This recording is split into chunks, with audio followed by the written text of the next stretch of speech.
चलिए तो बात करेंगे हम लोग। आज का जो टॉपिक है हमारा वो आपका कोंडागांव डिस्ट्रिक्ट है। ठीक है, तो कोंडागांव डिस्ट्रिक्ट के अंतर्गत एक सबसे इंपॉर्टेंट बात याद रखिएगा कि कोंडागांव का जो एरिया है या कोंडागांव के बारे में जो हम पढ़ने वाले हैं, तो पहले हम पढ़ेंगे कि कोंडागांव जो है वो किस तरीके से इसका नामकरण हुआ है। ठीक है, यानी कि हम ये जानने की कोशिश करेंगे नेमिंग ऑफ कोंडागांव जो है वो कैसे हुआ। ठीक है, दूसरा सबसे इंपॉर्टेंट बात याद रखिएगा इसका हिस्टोरिकल बैकग्राउंड क्या है, मतलब ये कैसे आया, हिस्टोरिकल इसका हिस्ट्री क्या है, इसकी हिस्ट्री के बारे में हम जानकारी देने का प्रयास करेंगे। ठीक है, तो ये हमको ध्यान रखना है कि कोंडागांव के संबंध में क्या क्या जानकारी हमको मिलती है। ठीक है, देखिए तो सबसे पहले हम इसके मैप को समझते हैं और साथ ही साथ हम समझते हैं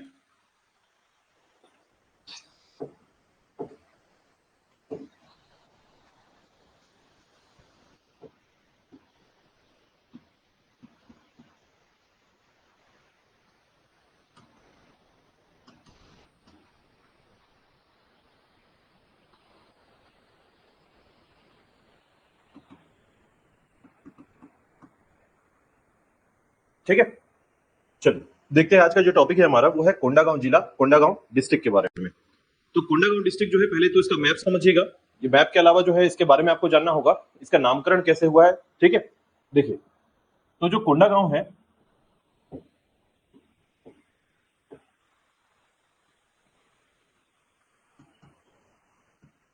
इसका नामकरण जो है या नेमिंग की जब हम बात करते हैं तो कोंडागांव जो है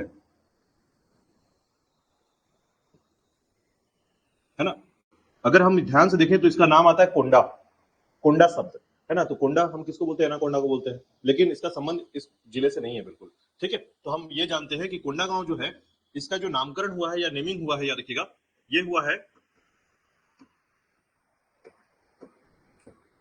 कंडनार से। ठीक है, तो याद रखिएगा ये शब्द आपको याद रखना है, इसे कहा जाता है कंडनार।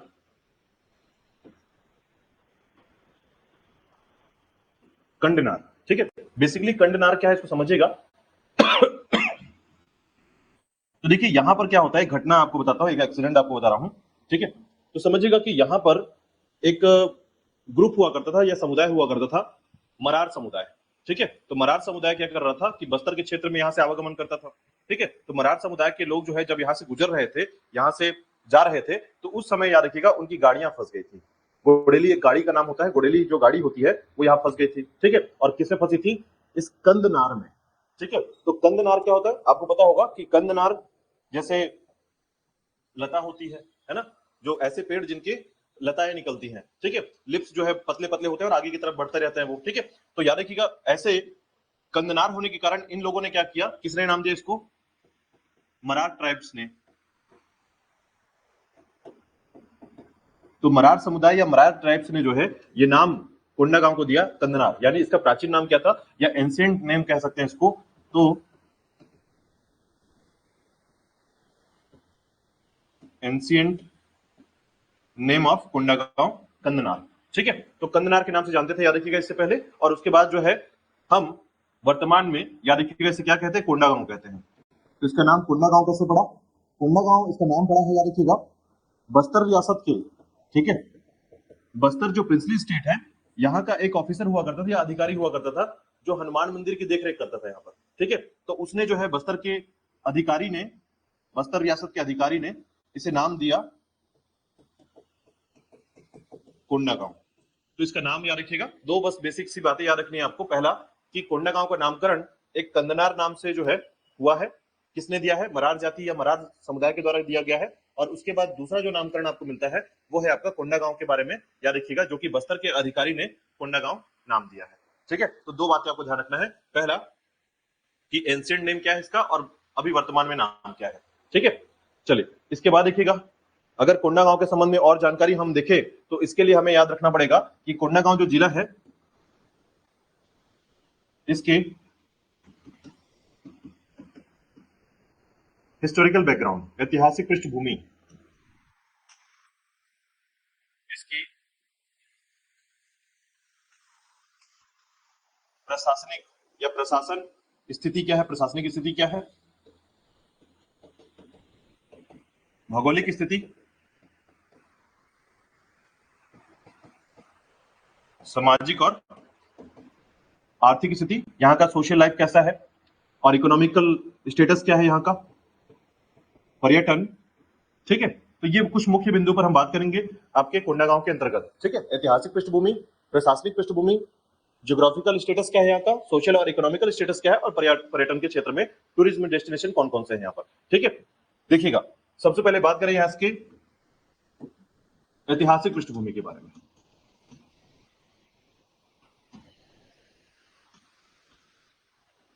देखिए, ऐतिहासिक पृष्ठभूमि या हिस्टोरिकल बैकग्राउंड क्या है यहाँ का, तो ये समझने की बात है यहाँ पर कि जो कोंडागांव क्षेत्र है ये पहले किसका हिस्सा हुआ करता था, ठीक है। तो पहले इसके मैप को देखिएगा।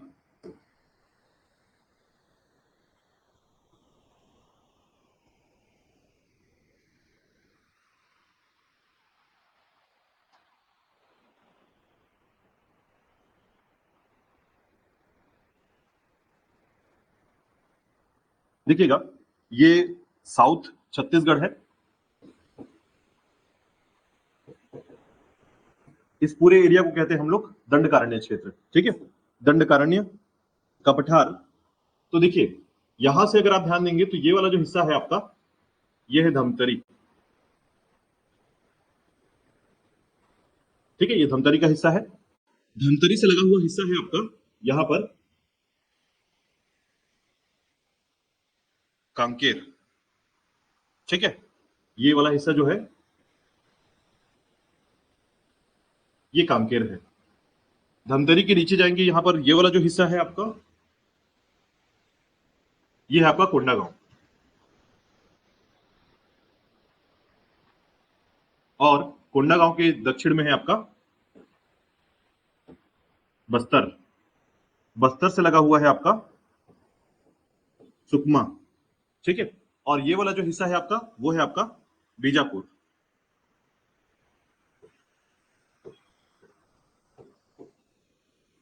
बीजापुर, और ये हिस्सा है आपका दंतेवाड़ा। यहां से अगर आप इसको जोड़ेंगे, ये आपका हिस्सा पूरा का पूरा नारायणपुर का हिस्सा है, ठीक है। तो हम इसको ऐसा समझने का प्रयास करेंगे, इसको थोड़ा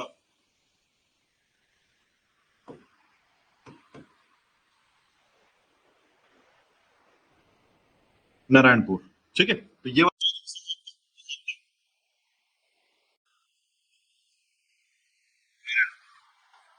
ठीक है। तो आप ये समझिएगा कि यहां पर सारे जो जिले दिख रहे हैं आपको, उन जिलों में धमतरी को छोड़ दीजिएगा, ये आपका कांकेर हो गया। तो 1 2 3 4 5 6 और 7, ठीक है। ये जो 7 जिले आपको दिख रहे हैं, ये कंप्लीटली जिले हैं आपके दंडकारण्य के,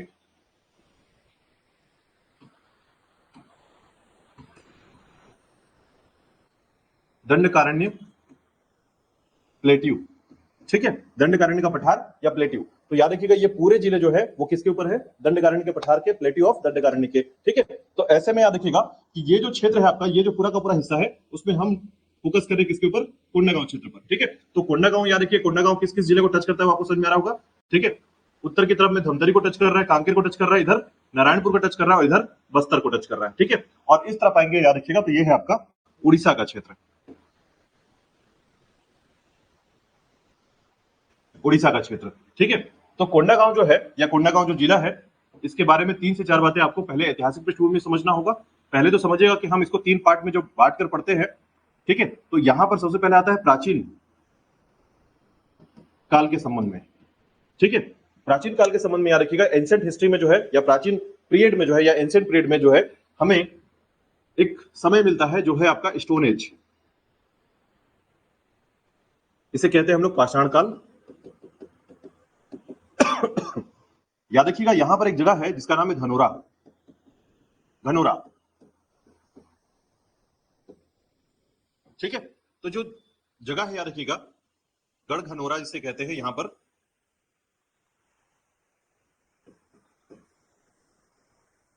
धनोरा, ठीक है। अब ये जो जगह है कोंडागांव में, ये जगह है याद रखिएगा, इसे बोलते हैं कि हम किस टाइम का है, ये स्टोन एज का है, पाषाण काल का, ठीक है। लेकिन पाषाण काल या स्टोन एज यानी कि जब हम कहते हैं कि मनुष्य जब यहाँ पर पृथ्वी लोक पर आया या उसके बारे में उसकी जानकारी मिलती है, तो आज जनरली जो है ना, जो मानव ने स्टोन का यूज किया है, एक पर्टिकुलर टाइम था जहां पर हम लोगों ने स्टोन का यूज करना स्टार्ट किया, ठीक है। मतलब अपने जितने भी लाइफ में जो भी एक काम होता है, वर्कआउट होता है या वर्क होता है, उसमें हमने हर लगातार क्या किया है, स्टोन का यूज किया। तो वो टाइम क्या कहलाया, हमारा स्टोन एज कहलाया गया, ठीक है। उसके बाद जब हमारे पास मेटल आया, ठीक है, लोहे का खोज हो गई, जब मेटल आया, ठीक है, आयरन आया, याद रखिएगा। तो ये टाइम जोन जो है ना, ये बदल गया किसमें, आयरन स्टोन एज में, ठीक है। तो जो घनोरा है, याद रखिएगा, ये पर्टिकुलर टाइम का है, आयरन स्टोन एज का, ठीक है। तो याद रखिएगा, इसे बोलते हैं लौह पाषाण युगीन। तो ये याद रखिएगा, घनोरा का नाम याद रखना है आपको, सबसे इंपॉर्टेंट ये जगह है यहाँ के लिए, जो सबसे प्राचीन या एंशियंट माना जाता है आपके कोंडागांव क्षेत्र में, ठीक है। धनोरा याद रखिएगा, यहाँ के लोग इसको क्या बोलते हैं, गढ़ घनौरा बोलते हैं। गढ़ घनौरा क्यों बोलते हैं, क्योंकि ये जो जगह है ना, यहाँ पर कहा जाता है, किवदंती है, पुराने लोग जो कहते हैं, स्थानीय लोग या लोकल यहाँ पर स्टेटमेंट चलता है कि यहाँ पर किलाएं होती थी, किला, फोर्ट, ठीक है। और वो फोर्ट क्या कहलाया, गढ़ कहलाया, तो नाम बन गया गढ़ घनौरा, ठीक है। तो इसे जो है गढ़ घनौरा कहा जाता है यहाँ पर। इसके साथ ही देखिएगा, प्राचीन काल में और कई गतिविधियां हैं यहाँ पर, ठीक है, और कुछ पॉइंट्स हमारे सामने आते हैं। तो याद रखिएगा, प्राचीन काल में जो है घनौरा का नाम आपको याद रखना है। इसके बाद देखिएगा, मिडवल हिस्ट्री में या मध्यकाल के समय यह क्षेत्र जो है बस्तर रियासत का पार्ट बना, ठीक है। अगर आप ध्यान देंगे तो आपको ये याद रखना होगा कि 1342 में, माफ कीजिएगा, 1324 में, ठीक है, 1324 में जो है बस्तर क्षेत्र जो है, यहां पर काकतीय वंश का शासन हुआ। काकतीय वंश का शासन हुआ, यहां पर कौन सा शासक आया, अन्नमदेव आया, ठीक है। तो 1324 में काकतीय वंश के संबंध में ये जानकारी मिलती है, याद रखिएगा। जो 1324 में अन्नमदेव ने जो है जगदलपुर क्षेत्र में या बस्तर में जो है अपनी रियासत को स्थापित किया, याद रखिएगा, जिसे काकतीय वंश का रियासत कहा गया, ठीक है। अब उसी के साथ आपको याद रखना है कि चूंकि ये बस्तर रियासत का पार्ट बना था आपका, कौन सा हिस्सा, कोंडागांव, ठीक है। तो कोंडागांव में जो है 3 परगना थे, परगना, 3 परगना कौन कौन से, तो याद रखिएगा, सोनाबाल, हटिया और समियापुर, ठीक है। सोनाबाल, हटिया और समियापुर जो है, समियापुर जो है, ये 3 आपके परगना थे। परगना क्या होता है, जहां से टैक्स कलेक्शन होता है, ठीक है। तो ये देखिएगा, इसे परगना कहा जाता है, जो कि बांटा गया था छोटे ग्रुप में। आप इसको कह सकते हैं कि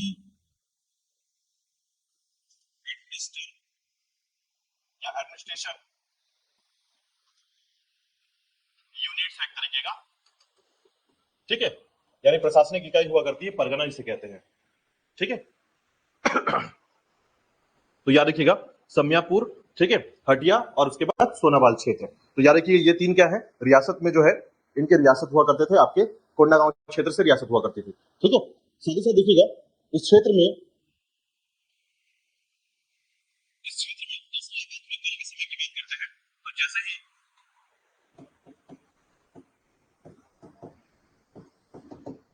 मॉडर्न जो टाइम है या मॉडर्न हिस्ट्री के टाइम को जो है शुरुआत होती है, तो इस समय में यहां पर नगर पालिका परिषद की स्थापना की गई।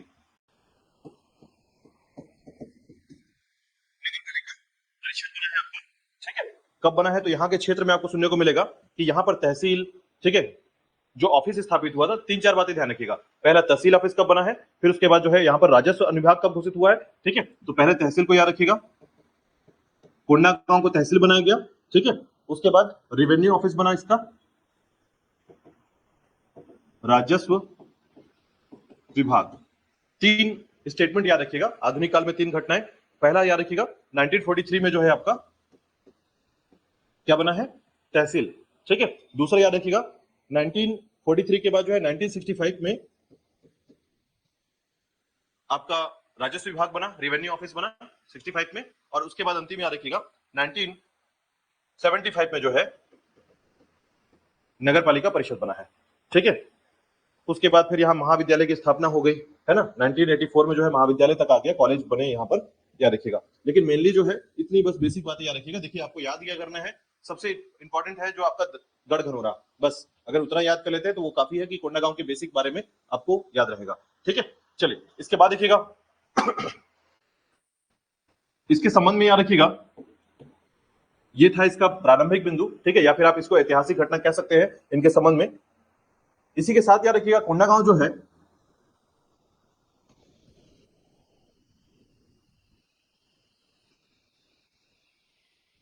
कोंडागांव की जो स्थापना हुई है वो हुई है आपके 2012 में। ठीक है, इसकी मदर डिस्ट्रिक्ट जो थी या मातृ जिला जो है वो है आपका बस्तर। ठीक है, तो बस्तर का ऊपरी हिस्सा जो है वो बन गया आपका कोंडागांव क्षेत्र।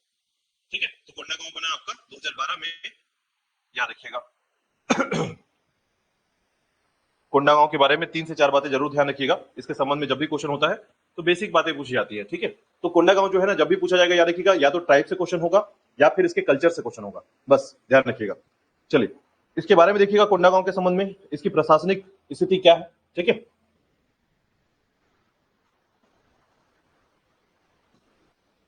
प्रशासनिक स्थिति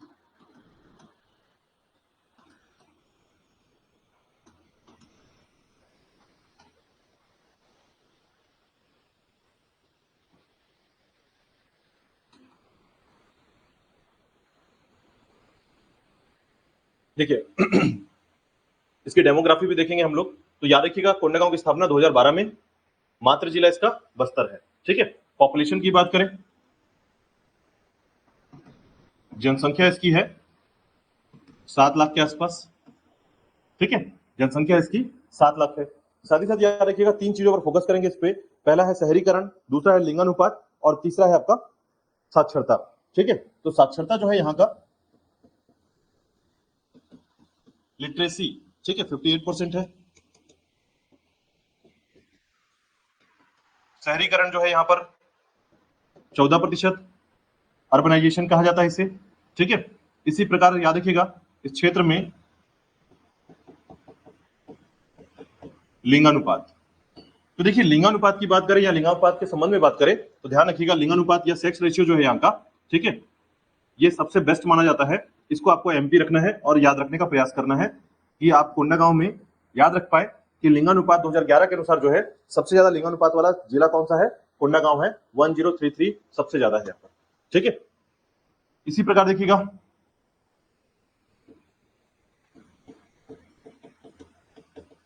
डिस्ट्रिक्ट कोड।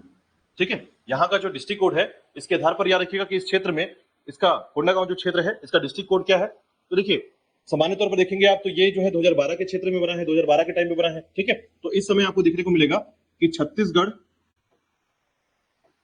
27 यानी CG27 जो है इस समय का इस जिले का डिस्ट्रिक्ट कोड है। ठीक है, कोंडागांव को 2 क्वेश्चन में अभी आप ध्यान रखेंगे, पहला गढ़घनौरा क्षेत्र याद रखिएगा, दूसरा लिंगानुपात सेक्स रेशियो में याद रखिएगा। ठीक है, छत्तीसगढ़ में सर्वाधिक सेक्स रेशियो वाला जिला है आपका कोंडागांव। ठीक है, इसी प्रकार देखिएगा नेशनल हाईवे क्या है यहाँ पर, राष्ट्रीय राजमार्ग, नेशनल हाईवे NH30। ठीक है, तो ये बात ध्यान रखिएगा कि यहाँ पर जो नेशनल हाईवे है ये बहुत इंपॉर्टेंट माना जाता है। ठीक है, इंपॉर्टेंट क्यों, बिकॉज ये जो कोंडागांव का जो क्षेत्र है ना यही एंट्री मानी जाती है कि बस्तर में अगर जाना है आपको तो एक ही मात्र रास्ता है आपका NH30।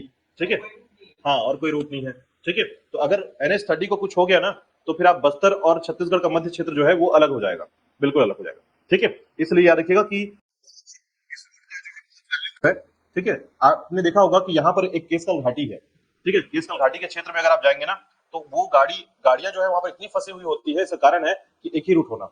ठीक है, अभी सरकार इस पर काम कर रही है, हो सकता है नारायणपुर शायद की तरफ से जो है एक दूसरा रूट बनने वाला है। ठीक है, तो जब वो रूट बन जाएगा ना तो वो पूरे छत्तीसगढ़ का सबसे लंबा रूट कहलाएगा जब वो बनेगा तो। ठीक है, MCB से लेकर पूरा का पूरा बीजापुर तक जो है वो रूट बनने वाला है। ठीक है, लगभग 922 किलोमीटर का बनने वाला है। ठीक है, ये आपका 636 किलोमीटर का है। ठीक है, चलिए राष्ट्रीय राजमार्ग के बाद याद रखिएगा इस क्षेत्र में सीमावर्ती जिले कितने हैं।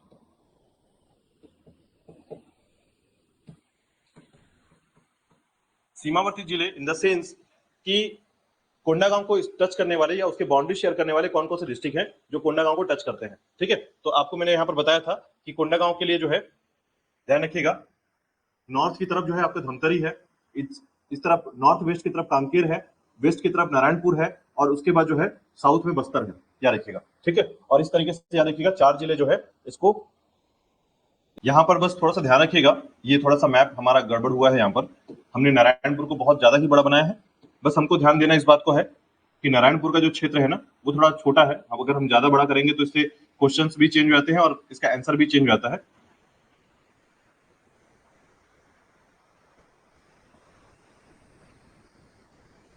तो कोंडागांव का जो क्षेत्र है वो यहां तक आ जाएगा, और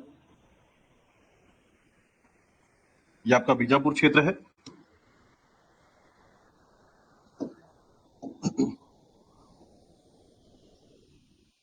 तो कुछ ऐसा आपको मिलेगा, ध्यान रखिएगा, ये जो क्षेत्र बनेगा ना ऐसा कुछ बनेगा। ठीक है, तो देखिए ये है आपका नारायणपुर, कोंडागांव, बस्तर और ये बीजापुर। देखिए ध्यान दीजिएगा, बीजापुर जो है ना आपका यहां से ये क्षेत्र जो टच कर रहा है वो कोंडागांव को टच करता है। ठीक है, तो इस बात को ध्यान रखिएगा कि कोंडागांव एक और जिले को टच करता है जो कि बीजापुर क्षेत्र है। ठीक है, ये यहां से ऐसा दिखेगा आपको कि दंतेवाड़ा इसको टच करता है, तो ऐसा नहीं है, याद रखिएगा। जब आप मैप एक्चुअल मैप देखेंगे जो कि ऑफिशियल मैप है, उस मैप में आपका दंतेवाड़ा जो है नारायणपुर को टच नहीं करता, क्योंकि बीजापुर के लिए इस प्रकार से गलियारा निकला हुआ है। ठीक है, इस बात को ध्यान रखिएगा बस कि बीजापुर जो है यहाँ से गलियारा होते हुए कोंडागांव और बस्तर को टच करता है। ठीक है, तो यहाँ पर हमारे पास जिले कितने हो जाएंगे, 5 जिले, याद रखिएगा, जो कि नाम आएगा आपका बीजापुर का भी। ठीक है, और सीमावर्ती राज्य में स्टेट कौन सा रहेगा, उड़ीसा। ठीक है, इसके बाद देखिएगा तहसील की संख्या क्या है यहाँ पर, तो यहाँ पर 7 तहसीलें हैं, विकासखंड 5 है, विधानसभा 2 है। ठीक है, विधानसभा असेंबली, ठीक है, जो विधानसभा लेजिस्लेटिव असेंबली जो होती है यहाँ पर वो 2 है, याद रखिएगा। कौन कौन से, एक केसकाल और दूसरा है आपका कोंडागांव, और दोनों एसटी के लिए रिजर्व है, याद रखिएगा। चलिए आगे देखिएगा, तो यहां पर आपको ध्यान रखना है तहसील, विकासखंड, विधानसभा क्षेत्र, इसमें सबसे इंपॉर्टेंट है आपका विधानसभा क्षेत्र। ठीक है, चलिए आगे देखिएगा। प्रशासन के बाद जो है बात करेंगे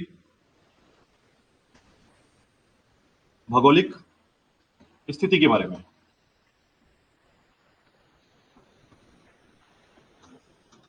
जियोग्राफिकल स्टेटस। ठीक है, देखिए भौगोलिक स्थिति सामान्य तौर पर अगर हम एक बेसिक बात करें तो याद रखिएगा, कोंडागांव जो क्षेत्र है मैंने अभी यहाँ पर आपको बताया, ये पूरा एरिया किस में आता है, दंडकारण्य के पठार में आता है।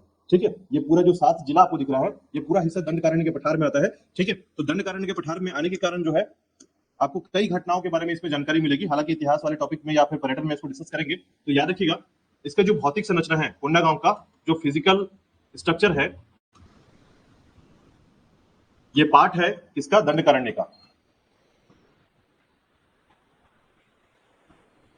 ठीक है, किसका पार्ट है, दंडकारण्य के पठार का पार्ट है। दूसरा याद रखिएगा, यहां पर कौन से रॉक्स पाए जाएंगे, या भूगर्भिक संरचना या जियोलॉजिकल स्ट्रक्चर क्या है इसका, तो याद रखिएगा यहां पर जो है धारवाड़ चट्टानें पाई जाती हैं मुख्य रूप से। ठीक है, धारवाड़ चट्टानें मुख्य रूप से पाई जाती हैं। इसके अलावा देखिएगा इस क्षेत्र में मिनरल्स या खनिज क्या मिलेंगे, तो याद रखिएगा 2 प्रकार के खनिज यहाँ पर मिल सकते हैं। एक आपका बॉक्साइट मिलता है यहाँ पर, दूसरा आपका चूना पत्थर मिलता है। ठीक है, बॉक्साइट और चूना पत्थर क्षेत्र, लाइमस्टोन और बॉक्साइट, याद रखिएगा। इसके बाद देखिए यहां पर बॉक्साइट कहां मिलता है, तो याद रखिएगा केशकाल घाटी में। ठीक है, केशकाल घाटी में जो है आपको बॉक्साइट मिलेगा। इसके अलावा जो है एक नाम और याद रखिएगा, यहां पर लौह अयस्क भी, आयरन और लौह अयस्क, लोहा भी प्राप्त हो सकता है, याद रखिएगा। ठीक है,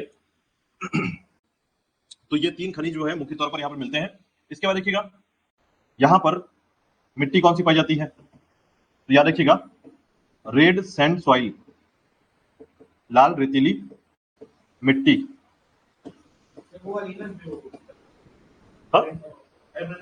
नहीं, इसकी यहाँ की जो मिट्टियां होती है ना वो बलुई मिट्टी होती है। बलुई मिट्टी का मतलब लाल बलुई मिट्टी, ठीक है। तो लाल रंग में थोड़ा सा भूरे रंग में ये नजर आता है, ठीक है। तो उसके कारण जो है यहाँ पर बालू बालू रेतीली है, ठीक है। तो रेत बहुत ज्यादा इसमें मिलेगा, याद रखिएगा, ठीक है। रेत की मात्रा ज्यादा होती है इसमें, और रेत की मात्रा ज्यादा होगी तो यहाँ पर मोटे अनाज होंगे, यानी जो क्रॉप होगा, फसल, मोटे अनाज, मिलेट्स जानते हैं आप लोग, मिलेट्स ज्यादातर होता है, याद रखिएगा, ठीक है। तो मोटे अनाज और मिलेट्स जो है आपको यहाँ पर ज्यादा सुनने को मिलेगा। और याद रखिएगा, क्योंकि कांग्रेस सरकार में इस समय बहुत सारे काम किए गए, ठीक है। तो यहां पर जो है ना शिमला मिर्च, नारियल, रागी, इन सभी की खेती मुख्य रूप से होती है, याद रखिएगा, ठीक है। और अभी तो लौंग की खेती सबसे ज्यादा करने का प्रारंभ कर दिया गया इन्होंने, लौंग, ठीक है। तो लौंग की खेती भी यहाँ पर होने लगी है, याद रखिएगा। चलिए, इसके अलावा देखिएगा इस क्षेत्र में भौगोलिक स्थिति के अनुसार और क्या क्या है, तो याद रखिएगा यहाँ की मुख्य नदी है नारंगी नदी, ठीक है। कहां से निकलती है ये? माकड़ी पहाड़ से, माकड़ी हिल कह सकते हैं आप इसको। तो नारंगी नदी जो है, नारंगी रिवर जो है, ये ऑरिजिनेट होती है माकड़ी पहाड़ से, ठीक है। इसका ओरिजिन जो है वो माकड़ी पहाड़ है।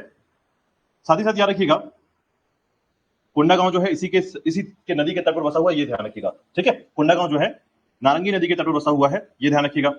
इसके बाद देखिएगा इस क्षेत्र में आपको 2 से 3 बातें और ध्यान रखना है, जैसे कौन कौन से मुख्य पहाड़ है यहाँ पर, तो याद रखिएगा केशकाल, और दूसरा याद रखिएगा छोटे डोंगर। यहाँ के 2 मुख्य पहाड़ हैं, याद रखिएगा, ठीक है, केशकाल और छोटे डोंगर।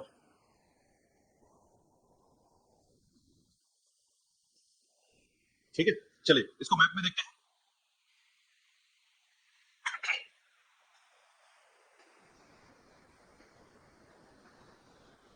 चले आगे, ठीक है, देखिए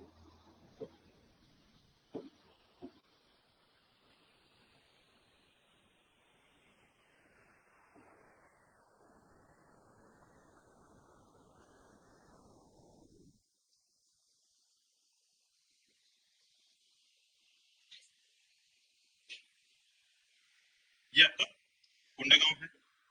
अब कोंडागांव के क्षेत्र में इस तरीके से याद रखिएगा, ये वाला जो हिस्सा है आपका वो है धमतरी का हिस्सा। ये जो हिस्सा है इसे कहते हैं कांकेर। ये वाला जो हिस्सा है ये आपका नारायणपुर है, और ये जो हिस्सा है ये आपका बीजापुर है, और ये पूरा हिस्सा, एक बड़ा हिस्सा बस्तर है, ठीक है। अब देखिए कोंडागांव जो है इसका मुख्यालय है कोंडागांव,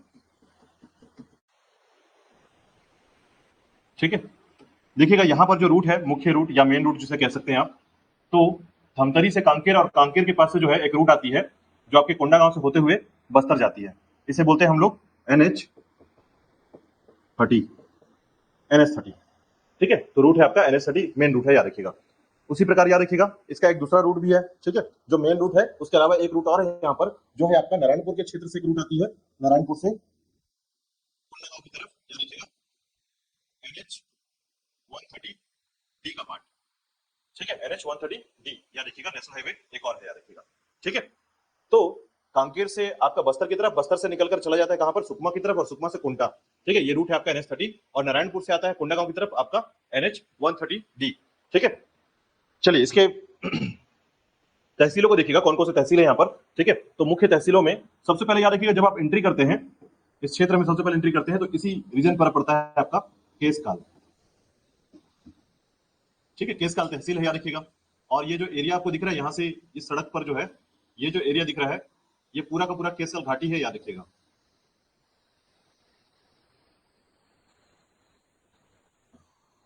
ठीक है, ये पूरा केसकाल केसकाल घाटी क्षेत्र है। उसी प्रकार देखिएगा ये वाला जो हिस्सा है इसे बोलते हैं धनोरा, ठीक है।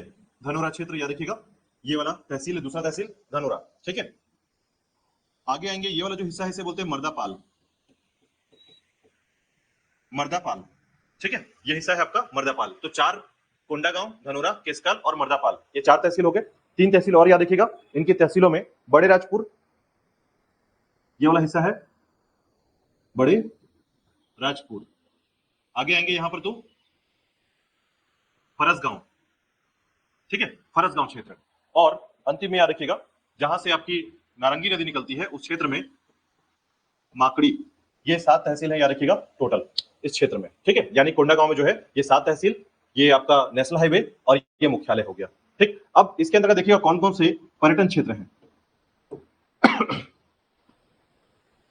पर्यटन, ठीक है, पर्यटन में याद रखिएगा अड़ेंगा,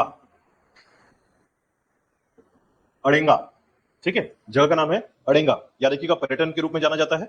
उसी प्रकार देखिएगा आपका केसकाल घाटी, जटायु शिला, कोपा बेड़ा, टाटा मारी, टाटा मारी क्षेत्र, ठीक है। उसी प्रकार याद रखिएगा भोंगापाल, भोंगापाल, ठीक है। भोंगापाल के बाद माछीनगर, माछीनगर, और उसके बाद याद रखिएगा अंतिम एक जो है आपका शैल चित्र, rock shelter, printed rock shelter, ठीक है, याद रखिएगा शैल चित्र। तो ये सभी क्या है यहाँ के याद रखिएगा पर्यटन स्थल है, ठीक है। तो पर्यटन स्थलों में ये इंपॉर्टेंट है। सबसे पहले देखिएगा इन क्षेत्रों में बात करते हैं अड़ेंगा के बारे में, ठीक है। तो अड़ेंगा जो क्षेत्र है इसको आप याद रखेंगे कि NH30 पर, ठीक है, यह क्षेत्र है अड़ेंगा, ठीक है। अड़ेंगा जो है NH30 पर ये वाला जो जगह है उसे कहते हैं अड़ेंगा क्षेत्र, अड़ेंगा। बेसिकली अड़ेंगा क्या है इसको आप याद रख सकते हैं। अड़ेंगा ये एक पुरातात्विक स्थल है, पुरातात्विक स्थल है, ठीक है। और पुरातात्विक स्थल के अंतर्गत याद रखिएगा कि यहां पर जो है नलवंशी शासकों का कॉइन मिला था, सिक्का। कितने सिक्के टोटल? 32, ठीक है, टोटल 32 सिक्के मिले थे। तो यहां पर जो शासक है याद रखिएगा एक आपका वराहदत्त, भवदत्त वर्मन,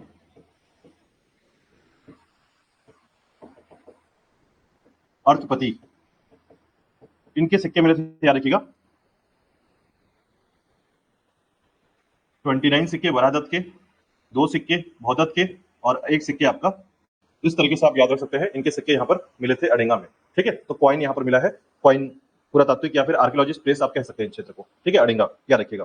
किसने खोजा था? तो याद रखिएगा इसे खोजा गया था वासुदेव मिरासी के द्वारा, वासुदेव मिरासी, ठीक है, वासुदेव मिरासी के द्वारा जो है ये खोजा गया था, याद रखिएगा, ठीक है। चलिए बात करते देखिए केसकाल घाटी की। तो देखिए ये वाला जो क्षेत्र है आपको इसको बोलते हैं केसकाल घाटी, ठीक है। केसकाल घाटी जो क्षेत्र है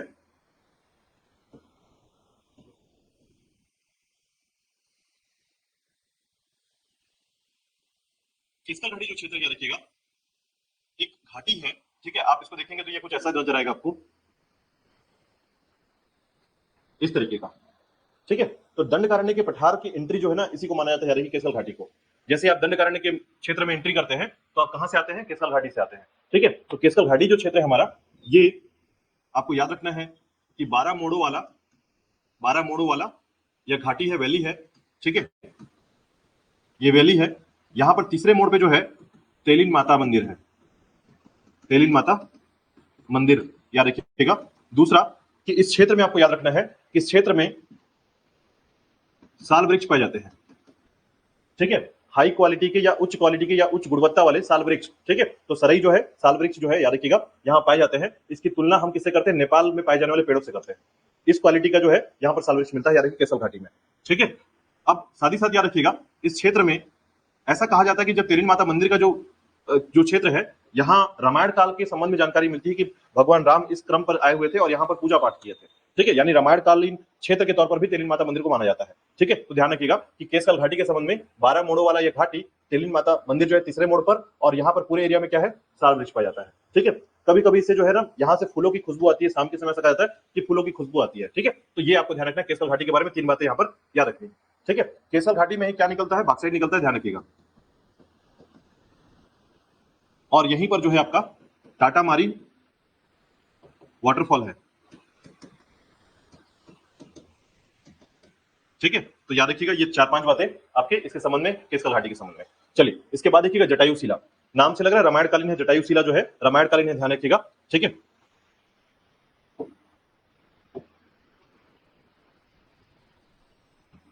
जटायु शिला याद रखिएगा, यह एक ऐसा पहाड़ है जो कि रामायणकालीन है। ऐसा माना जाता है कि रावण सीताहरण के दौरान जो है जटायु के साथ यहीं पर युद्ध हुआ था, इसीलिए इसको कहते हैं जटायु शिला। ठीक है, तो जटायु शिला जो है इसका नामकरण किया गया है। ठीक है, चलिए इसके बाद देखिएगा। ठीक है, तो याद रखिएगा यहां पर सीताहरण के बाद जो है यहां पर जटायु के साथ युद्ध हुआ था रावण का, और यहीं पर इसकी मृत्यु हुई थी, याद रखिएगा। ठीक है, इसके बाद देखिएगा जटायु शिला के बाद जो है एक नाम याद रखिएगा, भोंगापाल। भोंगापाल बेसिकली जो है ना ये बौद्ध धर्म से संबंधित एक स्थल है, याद रखिएगा, बौद्ध धर्म से संबंधित स्थल। ठीक है, यहां पर गौतम बुद्ध की एक प्रतिमा स्थापित की गई है। ठीक है, तो एक बड़ी प्रतिमा जो है ना आपको गौतम बुद्ध की यहां पर मिलेगी भोंगापाल क्षेत्र में। ठीक है, तो नाम याद रखिएगा, भोंगापाल जो है ये बौद्ध धर्म से संबंधित है। इससे जब भी क्वेश्चन पूछा जाएगा तो पूछा जाएगा कि छत्तीसगढ़ में निम्न में से कौन सा क्षेत्र है जो बौद्ध धर्म से संबंधित है या नहीं है। ठीक है, तो ध्यान रखिएगा। ठीक है, अब देखिए इसके अलावा जो है यहाँ पर 2 मंदिरों के अवशेष भी मिले हैं, मंदिर के भग्नावशेष या अवशेष कह सकते हैं। तो याद रखिएगा 2 मंदिर है, एक है आपके शिव मंदिर और एक है सप्तमृतिका मंदिर। इसे रानी टीला के नाम से जानते हैं और इसे ढोकरा बाबा टीला के नाम से जानते हैं। ठीक है, मंदिर के अवशेष प्राप्त हुए हैं कहां पर, भोंगापाल में, शिव मंदिर और सप्तमृतिका मंदिर। ढोकरा बाबा के नाम से शिव मंदिर को कहा जाता था, यहाँ के लोग किंवदंती के तौर पर कहते थे, और सप्तमृतिका को रानी टीला के नाम से जानते हैं, याद रखिएगा। ठीक है, चलिए इसके बाद देखिएगा कोपा बेड़ा के बारे में। ठीक है, तो कोपा बेड़ा जो है ये 2 चीजों के लिए जाना जाता है।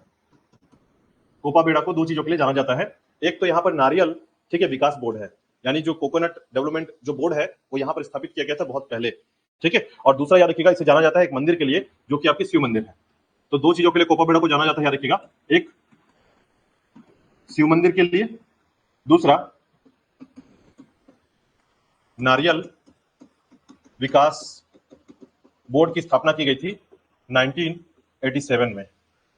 ठीक है, तो नारियल विकास बोर्ड की स्थापना जो है यहां पर की गई थी, ध्यान रखिएगा। और शिव मंदिर के लिए विशेष बात याद रखिएगा, इस क्षेत्र में ये नारंगी नदी के तट पर स्थित है, तट पर स्थित आपका शिव मंदिर है। ठीक है, ये 3-4 बातें आपको ध्यान रखना है इसके अंतर्गत। चलिए नेक्स्ट देखिएगा, टाटा मारी मैंने बता दिया था कि वाटरफॉल है, याद रखिएगा। ठीक है, भोंगापाल बताया मैंने। इसके बाद माझी नगर। ठीक है, माझी नगर के अंतर्गत याद रखिएगा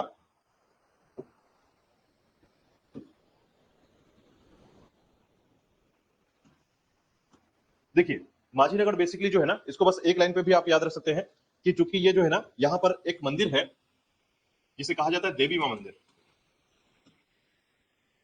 ठीक है, तो यहां पर प्राचीन एंशियंट टाइम का जो है एक मंदिर है, टेंपल है, जिसे देवी मां मंदिर के नाम से जाना जाता है। ठीक है, तो माझी नगर में जो है मंदिर के लिए से जाना जाता है।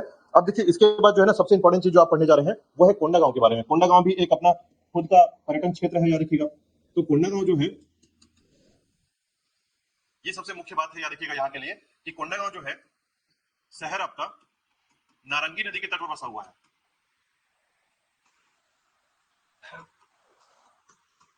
ठीक है, नारंगी नदी के तट पर बसा हुआ है, याद रखिएगा कोंडागांव। ठीक है, इसे जाना जाता है, याद रखिएगा, शिल्प ग्राम के नाम से। मतलब अगर आप कोंडागांव को बोल रहे हैं तो बोलेंगे आप इसको क्या, शिल्प ग्राम।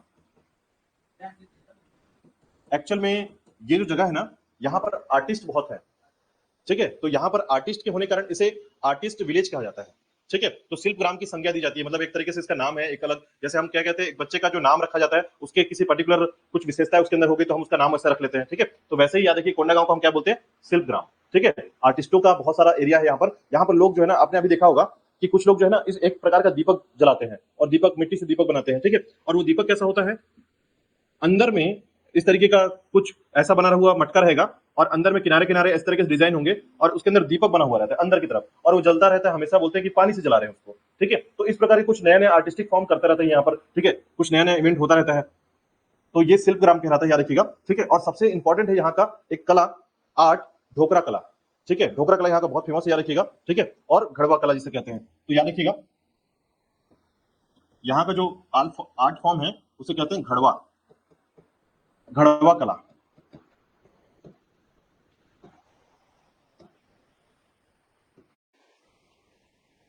ठीक है, घड़वा क्राफ्ट याद रखिएगा इसे कहा जाता है। तो ये घड़वा क्राफ्ट क्या है, बेसिकली जो है धातु से, याद रखिएगा मेटल से जो है ना आकृतियां बनाई जाती हैं, ठीक है। मेटल से जो है आपने देखा वो छोटी छोटी महिलाओं की आकृति, कुछ डंडा पकड़े हुए, कुछ इस प्रकार का। छत्तीसगढ़ का जो बेसिक जो प्राचीन जो घटना है ना उसको दिखाया जाता है आपकी घड़वा कला से, ठीक है। तो याद रखिएगा घड़वा कला या घड़वा क्राफ्ट के नाम से जाना जाता है। और इसमें एक नाम सबसे इंपॉर्टेंट है, याद रखिएगा, जिसे कहा जाता है जयदेव बघेल, ठीक है। जयदेव बघेल, इन्हें माना जाता है शिल्प के तौर पर यहाँ का सबसे मुख्य व्यक्ति, ठीक है। जयदेव बघेल का नाम याद रखिएगा, ठीक है। इसलिए इसको जयदेव बघेल की जन्मस्थली कहा जाता है, ठीक है। यहाँ पर कोंडागांव में जो इनका जन्म हुआ था और इन्होंने जो है ना वर्ल्ड लेवल पर घड़वा कला को विख्यात कर दिया है, फेमस कर दिया है, ठीक है। इसी प्रकार देखिएगा यहाँ पर जो है मक्का प्रसंस्करण केंद्र स्थापित किया गया है, ठीक है। तो कॉर्न जो है ना, कॉर्न प्रोसेसिंग सेंटर यहाँ स्थापित किया गया है, याद रखिएगा। जैसे क्या होता है कि आपने मक्का बहुत ज्यादा उगा लिया, अब डायरेक्टली सारे मक्के तो खाए नहीं जाते हैं, आप उसको क्या करेंगे, प्रोसेस करेंगे कि लंबे समय तक वो रखा जा सके और देन फिर जो है बाकी जगह पर उसे बेचा जा सकेगा। तो ये एक ऐसा सेंटर है, याद रखिएगा, जहां पर मक्के का प्रोसेसिंग होता है, ठीक है, प्रसंस्करण किया जाता है। तो याद रखिएगा इसके बारे में आपका कोंडागांव क्षेत्र, ठीक है। साथ ही साथ याद रखिएगा कि कोंडागांव क्षेत्र में जो है ये जो मक्का प्रसंस्करण केंद्र है वो कोऑपरेटिव है, यानी कि सहकारी है। सहकारी मक्का प्रसंस्करण केंद्र स्थापित किया गया कोंडागांव क्षेत्र में, ठीक है। चलिए अंतिम बिंदु पे देखिएगा आपका सेल चित्र। सेल चित्र बेसिकली क्या होता है, रॉक प्रिंटेड शेल्टर जिसे कह सकते हैं आप, ठीक है।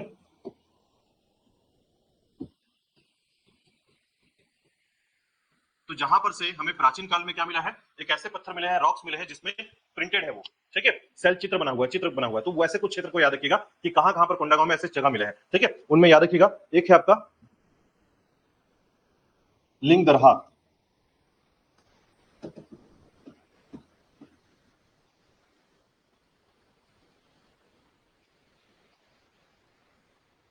लहुदता, ठीक है, लहुदता, लिंग दरहा, और उसके अलावा जो है आपका मुक्ते खड़गा, मुक्ते खड़गा, सिंगारपुर, ठीक है। ये सभी जगहों पर क्या मिला है, रॉक्स मिले हैं जो कि प्रिंटेड है, याद रखिएगा।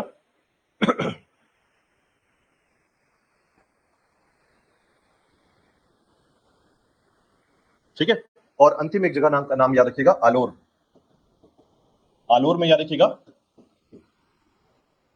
लिंगेश्वरी माता मंदिर स्थापित है, ठीक है। तो इस तरीके से याद रखिए कोंडागांव जो क्षेत्र है आपका, इसमें आपको सभी बातों को ध्यान रखना है कि कौन कौन सी जगह पर्यटन के रूप में जाने जाते हैं, मुख्य रूप से क्या क्या जानकारी से समझ मिलती है, वो सभी चीजें आपको यहाँ पर याद रखनी होगी कोंडागांव के अंतर्गत, ठीक है। चलिए कोई डाउट है तो क्लियर कर लीजिए, कोई क्वेश्चन इसमें तो आप पूछ सकते हैं।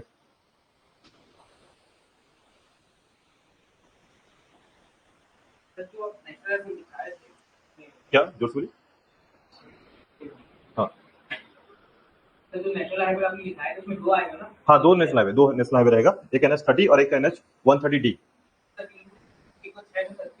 दूसरे का तो देखिए बाकी जो किलोमीटर है ना वो बहुत कम है, मतलब कुछ है 200, कुछ है 152, तो ऐसे आपको मेनली क्या याद रखना है, दो, एक आपका सबसे छोटा और एक सबसे बड़ा, ठीक है। सबसे बड़ा है NH30 और सबसे छोटा है 163A, ठीक है। ये सबसे छोटा है, याद रखिएगा, 12 किलोमीटर का 163A, 12 किलोमीटर का। कहां से, गीदम से दंतेवाड़ा। अभी पढ़ेंगे आप गीदम दंतेवाड़ा के बारे में। तो गीदम से दंतेवाड़ा का सबसे छोटा रूट है केवल 12 किलोमीटर का, ठीक है। सबसे छोटा ही है। चलिए